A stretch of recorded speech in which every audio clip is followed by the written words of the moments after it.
Extreme Ownership by Jocko Willink, Leif Babin. Summary from 4-Minute Books. Written by Luke Rowley and read to you by Andy Mayes. One-sentence summary. Extreme Ownership contains useful leadership advice from 2 Navy SEALs who learned to stay strong, disciplined, and level-headed in high-stakes combat scenarios. Favorite quote from the author. Discipline equals freedom. Jocko Willink.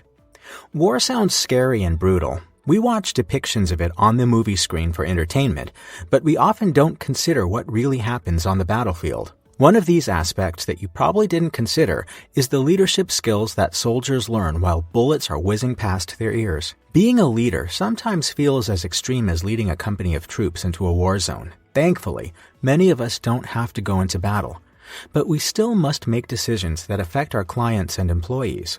What can a Navy SEAL's experience while protecting their country teach you about how to get better at those decisions?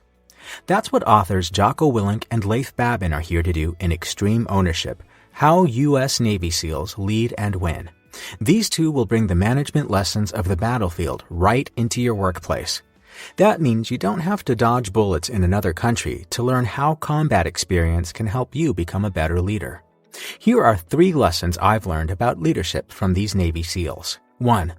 A leader who takes responsibility for failure is vital to the success of a team. 2. Pressure is inevitable as a leader. Remaining calm and effective comes from establishing priorities and taking action.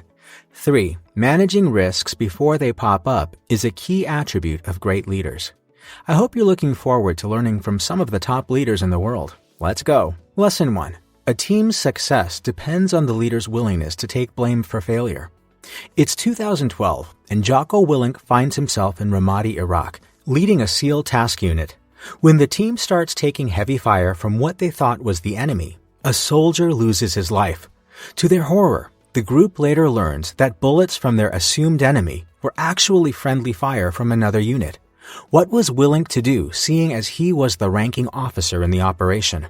Of all the things he could have thought about this tragedy, this man knew for certain that the accountability for what had happened rested on him.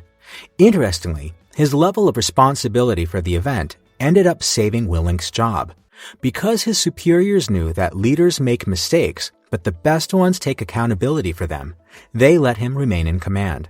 In Navy SEAL training, the lowest performers in worst-case scenarios are those that blame their subordinates or the scenario instead of carrying the burden themselves. In contrast, those who do the best not only take on the onus for mistakes, but seek correction from their superiors. The principle to remember in leadership here is that the attitude of a leader usually passes down to their team members.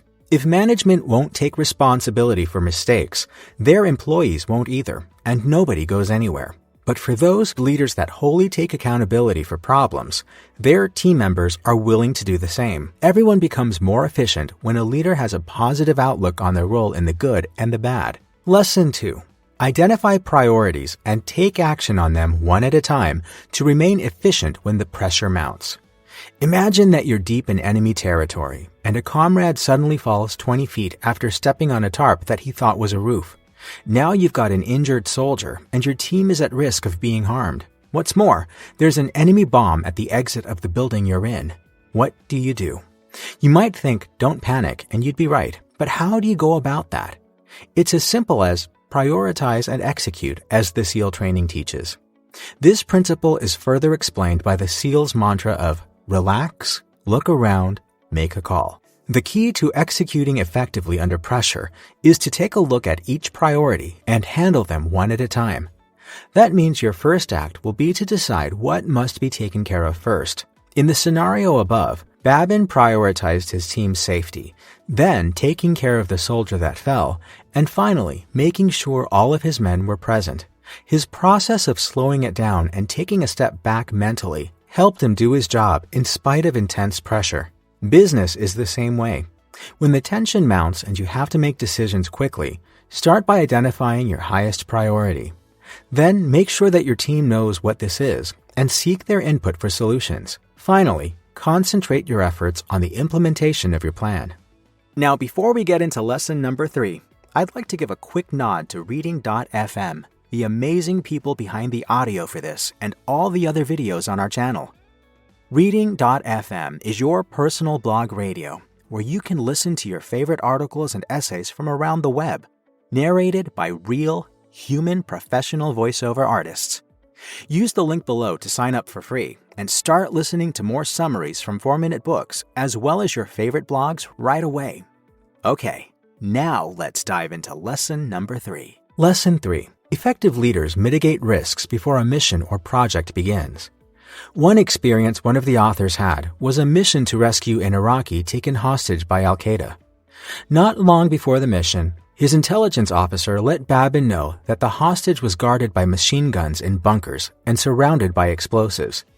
What would you have done had you suddenly learned that the risk of your operation had escalated? Amazingly, Babin was already prepared for such risks and continued with the mission. His planning already included the risks presented to him before he even knew they were actually present. As a leader, Babin knew and acted on his responsibility to determine and plan ahead for potential risks.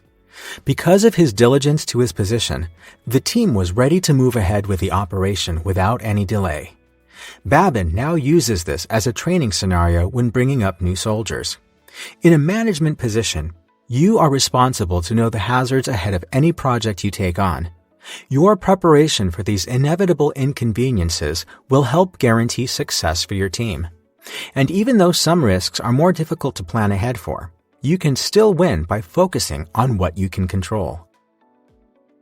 Hey, this is Nick, the founder of 4-Minute Books, and I want to thank you so much for watching our video. Leave a like if you enjoyed and subscribe to the channel for more.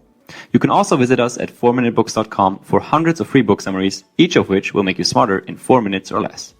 Thanks again, and always keep learning.